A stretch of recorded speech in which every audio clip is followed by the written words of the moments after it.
So hello everybody, this is Preeti Shruti and welcome back to my YouTube channel. And आज के session में हम एक स्टोरी डिस्कस करेंगे, the bear camp over the mountain which was written by Alice Munro.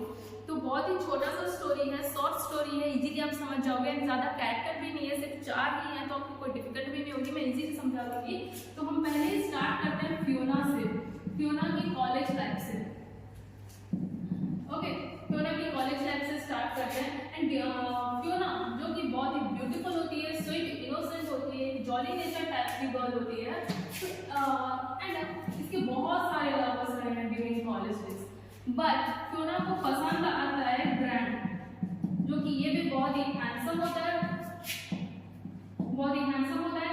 And एक Playboy type का होता है, सारी लड़कियों को छेड़ता रहता है, बट फियोना को पसंद आता है ग्रैंट। ओके, ग्रैंट पसंद आता है। एंड फियोना ही है जो पहले ग्रैंट को प्रपोज करती है। She was the first one and propose करती है, तो ग्रैंट एक्सेप्ट कर देता है। They both got engaged, relationship में आ जाते हैं। एंड आफ्टर सेवरल मंथ्स वो शादी भी कर लेते हैं। एंड स्टोरी शिफ्ट होती है 50 इयर्स लेटर। 50 इयर्स के बाद स्टोरी शिफ्ट होती है जब Grand and Fiona they were in their 70s। Okay, यही से स्टोरी स्टार्ट होती है। And during this time Fiona she was suffering from a disease named Alzheimer. Alzheimer नाम की एक डिजीज में सफर कर रही होती है। एंड इस डिजीज में क्या होता है, इंसान भूलने लगता है चीजों को। ओके, तो एक दिन क्या होता है, फियोना मार्केट गई होती है एंड रिटर्न टाइम में वो अपनी रास्ता भूल जाती है। ओके, तो जब काफी देर हो जाता है तो ग्रैंट ढूंढने निकलता है, बट जब नहीं मिलती है तो अल्टीमेटली ग्रैंट पुलिस को इन्फॉर्म करता है। जब पुलिस ढूंढता है तो फियोना रोड पर अभी घूम रही होती है एंड मिल जाती है। तो ग्रैंट सोचता है कि अब फियोना को घर पे रखना सही नहीं होगा एंड इसको कहीं पर एडमिट कर देना इज बेटर। तो एक जगह है दैट इज मीडो लेक, जहाँ पर अल्जाइमर जैसी डिजीज का इलाज हो रहा होता है। तो मीडो लेक में ग्रैंट फियोना को एडमिट कर देता है, ठीक है। एंड और एक बात, आफ्टर मैरिज ग्रैंट एक यूनिवर्सिटी का प्रोफेसर होता है। एंड प्रोफेसर होने के बाद भी अपनी बहुत सारे स्टूडेंट के साथ भी इसके रिलेशनशिप रहे हैं, एक्स्ट्रा मैरिटल रहे हैं। बट डू रिमेम्बर कि ग्रैंट को इस बात को लेके कभी बुरा नहीं लगा है, या ग्रैंट कभी सोचा नहीं है कि ये गलत है। वाई? बिकॉज वो मैरिज से ज्यादा इम्पोर्टेंस देता था डिवोर्स को। एंड उसके हिसाब से उन दोनों की रिलेशनशिप में कभी डिवोर्स की बात नहीं की है। And he has kept his marriage intact. तो ये एक्स्ट्रा मैरिटल अफेयर रखना भी कोई गलत बात नहीं है, ठीक है। एंड उसने इस चीज को फियोना के साथ कभी शेयर भी नहीं किया है। हाँ, एक बार किया था, बट वो भी कब किया था, जब फियोना अल्जाइमर डिजीज में गुजर रही होती है तो शेयर किया था। तो फियोना भी कोई रिस्पॉन्स नहीं की थी, ना तो कोई आर्गुमेंट की थी और ना ही कोई कंप्लेंट की थी, ना कोई एंगर शो की थी। इसके 2 वजह हो सकते हैं, या तो वो डिजीज में थी तो उसको हम छोड़ देते हैं। एंड सेकेंडली एक टाइम आता है कि हम सोचते हैं कि अब इसको बोल के क्या फायदा। तो एक्चुअली हमने देखा कि वो 70s में थे, तो ये एक बहुत लेट टाइम हो चुका है। तो हो सकता है फियोना सोची होगी कि अब इन सब बातों को लेके क्या फायदा, राइट। तो ऐसा ही है। तो अब हम चलते हैं मीडो लेक में फियोना को एक बहुत ही अच्छा सा दोस्त मिल जाता है, ओब्रे, जो कि व्हील चेयर पर्सन है, ठीक है। व्हील चेयर पर्सन है। एंड फियोना एंड ओब्रे की बॉन्डिंग जो है वो काफी स्ट्रॉन्ग हो जाती है। हो सकता है फ्रेंडशिप वाला बॉन्डिंग हो, but they both want to spend their time with one another happily, Fiona and Aubrey. And Meadow Lake में एक रूल होता है कि ड्यूरिंग फर्स्ट 30 डेज या फिर 1 मंथ तक कोई भी विजिटर को अलाउड नहीं होता है कि वो पेशेंट को विजिट करे। ओके, तो आफ्टर 1 मंथ जब ग्रैंट फियोना को विजिट करता है तो फियोना ग्रैंट को एकदम से भूल चुकी होती है। उनके उनकी शादी के बारे में, उनकी रिलेशनशिप के बारे में, एंड ग्रैंड को भी टोटली भूल चुकी होती है। ओके, तो ये सब देख के ग्रैंड को बहुत बुरा लगता है। एंड जब फियोना विडो लेक में एडमिट होती है तब ग्रैंड को एक्चुअल में फियोना की जो कमी होती है वो महसूस होती है। तो होता है ना कि जब हमारे पास कोई होता है तो हमें उसकी कमी कभी फील नहीं होती है, बट जब वो हमसे दूर चला जाता है तब हम उसकी एग्जिस्टेंस को फील करते हैं, उसकी कमी को फील करते हैं, राइट। लाइक दैट फियोना भी जब एडमिट थी तब ग्रैंड को उसकी कमी के बारे में एहसास होता है, ठीक है। एवरीवेयर, घर के सारी चीज़ों में उसको उसकी याद आती है। एंड जब देखता है अभी एंड आफ्टर 30 डेज जब विजिट करता है एंड फियोना को ओब्रे के साथ देखता है, इतना खुश देखता है एंड फियोना ओब्रे के साथ बहुत कंफर्टेबल फील कर रही होती है। तो ये देख के ग्रैंड के मन में एक जेलसी नेचर क्रिएट होता है, एक बुरा लगता है उसको। ऑब्वियसली लगेगा कि अपने हस्बैंड को भूल के अपने किसी दूसरे पर्सन के साथ बहुत कंफर्टेबली, बहुत हैप्पीली स्पेंड कर रही है अपना टाइम, तो ऑब्वियसली उसको तो बुरा ही लगेगा ना, ऑब्वियस है। तो ग्रैंड को बुरा लगता है एंड तब उसको एक्चुअली में रियलाइज होता है कि जब ग्रैंड बहुत सारे लड़कियों के साथ एक्स्ट्रा मैरिटल अफेयर रखता था एंड फियोना कुछ नहीं बोलती थी, असल में उसके मन में भी क्या बीत रही होगी। ओके, अब ग्रैंड को एक ओब्रे के साथ देखकर फियोना को ग्रैंड को जैसा लग रहा है, ग्रैंड जब एक्स्ट्रा मैरिटल अफेयर रखता था लड़कियों के साथ तब फियोना को भी ऐसा ही लग रहा होगा, ये रियलाइज करता है ग्रैंड। ओके, एंड उसको बहुत गलत फील होता है, गिल्ट फील होता है। Okay, and on the other side Aubrey की भी एक वाइफ होती है मैरियन, जो कि एक टूर में गई होती है एंड जब ये रिटर्न आती है एंड ओब्रे को विजिट करती है, ठीक है, विजिट करती है, तो ओब्रे एंड फियोना को देख के मैरियन के मन में भी एक शॉक पैदा होता है, एक नेगेटिव थॉट अराइज होती है इसके मन में एंड ये ओब्रे को ले जाने की सोचती है विडो लेक से। एंड और एक रीजन भी है कि ओब्रे को एडमिट करने के लिए जो भी खर्च लगता था, अब मैरियन के पास इतना पैसा नहीं था, वो अफोर्ड नहीं कर सकती थी, तो ये ओब्रे को ले जाने की सोचती है, ले जाती है। तो जब ओब्रे को ले जाती है तो एंड वन मोर थिंग कि ओब्रे की वजह से फियोना की जो डिजीज है उसमें काफ़ी इम्प्रूवमेंट आ रही होती है। तो जब ओब्रे को ले जाती है मैरियन तो फियोना की कंडीशन में जो इम्प्रूवमेंट आ रहा था उसमें बहुत डिक्रीज हो जाती है वो, ठीक है। ओके, डिक्रीज हो जाती है। तो वन टाइम मिडल ईस्ट में जो नर्स होते हैं, जो डॉक्टर्स होते हैं, वो ग्रैंड को सजेस्ट करते हैं कि अगर आप ओब्रे को वापस ला सकते हो तो इट विल बी बेटर। तो ग्रैंड इसके पास तो कोई ऑप्शन ही नहीं है, बस अभी फियोना को ठीक करना है, राइट। तो माना कि उसको बुरा लगता था फियोना को ओब्रे के साथ देखकर, बट इस टाइम फियोना की हेल्थ की वजह से वो मैरियन को रिक्वेस्ट करने जाती है कि तुम ओब्रे को अगेन मिडो लेक में एडमिट कर दो एंड जो भी एक्सपेंसेस होगा मैं एफर्ट करूँगा। ओके, एंड और एक भी कंडीशन रखता है कि Marian during that time Marian की भी जो भी विशेष अनफुलफिल्ड रहे हैं वो सब ग्रैंड फुलफिल कर देगा।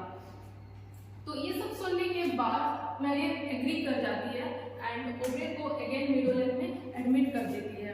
ओके, एंड जब एडमिट कर देती है तो फियोना एंड ओब्रे अगेन वो साथ रहते हैं। ओके, साथ रहते हैं, उनकी तो ट्रीटमेंट चल रही होती है एंड इन दोनों के बीच ग्रैंड एंड मैरियन, इन दोनों के बीच क्या होता है कि मैरियन की जो भी विशेष अनफुलफिल्ड रहे हैं, जैसे कि घूमना, शॉपिंग करना, डेट्स पर जाना, क्लब्स पर जाना, ये सब ग्रैंड फुलफिल कर रहा होता है, मैरियन को बहुत अच्छे से रख रहा होता है। तो इसके भी दो रीजन्स हो सकते हैं। एक तो हो सकता है कि इस टाइम जो मैरियन के साथ टाइम स्पेंड कर रहा है, हो सकता है कि फियोना की वजह से, फियोना की हेल्थ की वजह से उसको जरूरत था। ओके, तो फियोना की वजह से ये मैरियन को टाइम दे रहा है, ये एक रीजन हो सकता है। उसको असल में रियलाइज हुआ है कि एक्स्ट्रा मैरिटल अफेयर रखना या बहुत सारी लड़कियों के साथ छेड़छाड़ करना ये सब गलत है, रियलाइज हो चुका होता है वो, बट स्टिल वो मैरियन के साथ घूमता है, डेट्स पर जाता है, ठीक है। बट इस टाइम हो सकता है वो फियोना के लिए कर रहा है। और दूसरी चीज ये भी हो सकता है कि इंसान का नेचर कभी जाता नहीं है, राइट। तो उसका जो बेसिक नेचर, तो स्टार्टिंग से ही ऐसा ही है, ओके। तो उसका जो नेचर है वो कभी नहीं सुधरता। तो मैरियन को देखने के बाद हो सकता है कि उसका जो अर्लियर नेचर रहा है वो अगेन फिर से मतलब आ गया होगा, एंड वो मैरियन के साथ अपना टाइम स्पेंड कर रहा है, हम कह सकते हैं, राइट। तो स्टोरी इतनी सी है कि ओब्रे एंड फियोना साथ रहते हैं, एंड फियोना की हेल्थ में इम्प्रूवमेंट आ जाती है, वो रिकवर कर लेती है, एंड स्टोरी कुछ इस तरह से एंड होता है कि ग्रैंड एंड फियोना वो एक साथ फिर से हैप्पीली अपना लाइफ स्पेंड करते हैं, एंड मैरियन एंड ओब्रे ये भी अपना जो लाइफ है अच्छे से टाइम स्पेंड करते हैं। स्टोरी तो बस इतनी सी है, ओके। आई होप आपको समझ में आ गया होगा, ओके। अब देख लेते हैं इसका टाइटल ऐसा क्यों रखा गया, स्टोरी के साथ क्या लिंक है इसका। The bear came over the mountain. Bear को एक आप तो जानते हो कि एक प्रीडेटर के हिसाब से हम लेंगे, प्रीडेटर दैट मींस दरिंदा टाइप। तो प्रीडेटर इसको मैं इक्वल करूंगी ग्रैंड के साथ, क्योंकि नेचर काफी मिलता जुलता है। ग्रैंड का जो नेचर था बहुत सारे लड़कियों के साथ अफेयर रखना, ओके। तो मैं ग्रैंड के नेचर को इक्वल करूंगी बियर के साथ। तो the bear came over the mountain. Mountain that means guilt का माउंटेन, ओके। गिल्ट का माउंटेन, किस बात की गिल्ट, कि जब वो रिलेशनशिप में थे, जब शादी के बाद रिलेशनशिप में थे, तो जब शादी में थे तो ग्रैंड ने जो भी इनफिडेलिटी, एक थीम, अगर मैं थीम की बात करूँ तो this is the one point important, that infidelity. तो जो ग्रैंड का नेचर है कि वो बहुत सारे एक्स्ट्रा मैरिटल अफेयर रखे हैं बहुत सारे लड़कियों के साथ, एंड फियोना के साथ कितना डिसलॉयल रहा है, ये सब उसको रियलाइज होता है जब फियोना को वो ओब्रे के साथ देखता है, एंड जब उसकी कमी महसूस होती है तब ये सब उसको रियलाइज होता है। तो उसके मन में जो एक गिल्ट का माउंटेन बना हुआ था वो कैम ओवर करता है। कैम ओवर मींस किसी चीज से जीत जाना, उससे वो कैम ओवर करता है। लास्ट में जब फियोना की हेल्थ की वजह से वो मैरियन के साथ डील करता है एंड ओब्रे को अगेन मीडो लेक में एडमिट करता है, ओके। तो हो सकता है वो एक सेक्रीफाइस टाइप का है कि वो अपनी वाइफ को किसी और के हाथ में दे रहा है to recover her health, okay. तो that is the bear came over the mountain. अपना जो गिल्ट का माउंटेन है उससे वो केम ओवर, उससे वो जीत जाता है, बियर दैट मींस ग्रैंड। ये इंटरप्रिटेशन आप काट सकते हो। और दूसरे टाइप का हम इंटरप्रिटेशन देखें तो माउंटेन से आपके दिमाग में कैसा इमेज क्रिएट होता है कि बहुत ही रफ होता है, बहुत अप एंड डाउन होते हैं। तो like that grand and Fiona के लाइफ में भी काफ़ी अप एंड डाउन आए हैं, उनकी जो मैरिज लाइफ है वो स्मूथ नहीं गया है। तो that is the bear came over the mountain. Ultimately जितनी भी अप्स एंड डाउन्स आए हों, बट अल्टीमेटली अगेन वो यूनाइट हुए हैं, हैप्पीली अपना जो मैरिज लाइफ है उसको कंक्लूड किए हैं। तो दैट इज कि the bear came over the mountain means ups and down. उनकी लाइफ में, उनकी मैरिज लाइफ में जितने भी अप्स एंड डाउन्स आए हैं, जितने भी प्रॉब्लम स्ट्रगल्स आए हैं, सबको ही हैज केम ओवर, जीत जाना मीन्स केम ओवर, उससे वो मूव ऑन किए हैं, okay. The bear came over the mountain, that is one kind of interpretation. And इसी तरह हम थीम की बात करें तो फर्स्ट तो है तुम्हारा इनफिडेलिटी, जो ग्रैंड रहा है, हमेशा एक इनफिडल नेचर रहा है उसका। एंड सेकेंडली हम देखें तो लव एक थीम आ सकता है, जो फियोना का जो लव था उसको पता था कि ग्रैंड की नेचर क्या है। स्टिल फियोना एंड तक उसको she was loving him, right. तो पता होने के बाद भी वो उसको प्यार करती थी। तो लव का वे आ सकता है। और एक लव यहाँ पर देखो, अगर मैं ग्रैंड की बात करूँ तो ग्रैंड ग्रांट वो एक उसको जैसे मैंने एक प्रीडेटर कहा, तो वो फिजिकल लव में एक अलग बात है, बट जो साइकोलॉजिकल लव है, जो एक वाइफ का जो लव है बियॉन्ड फिजिकल लव, एक साइकोलॉजिकल लव जो होता है, वो तब रियलाइज हुआ है जब फियोना से वो दूर रहा है, राइट। दूर रहा है तब उसको असली मतलब प्यार का मतलब उसको पता चला है, एंड वो अपनी गिल्ट को वो रियलाइज किया है। एंड और एक थीम आ सकती है मैरिज। मैरिज एक बहुत ही इम्पोर्टेंट है, मैरिज एक बहुत ही इम्पोर्टेंट है। देखो ग्रांट एंड फियोना उनका तो लव था, लव मैरिज था, बट हम ये नहीं कह सकते कि एक उनका मैरिज लाइफ स्मूथ चल रहा था या happily they were spending there marriage life. क्यों?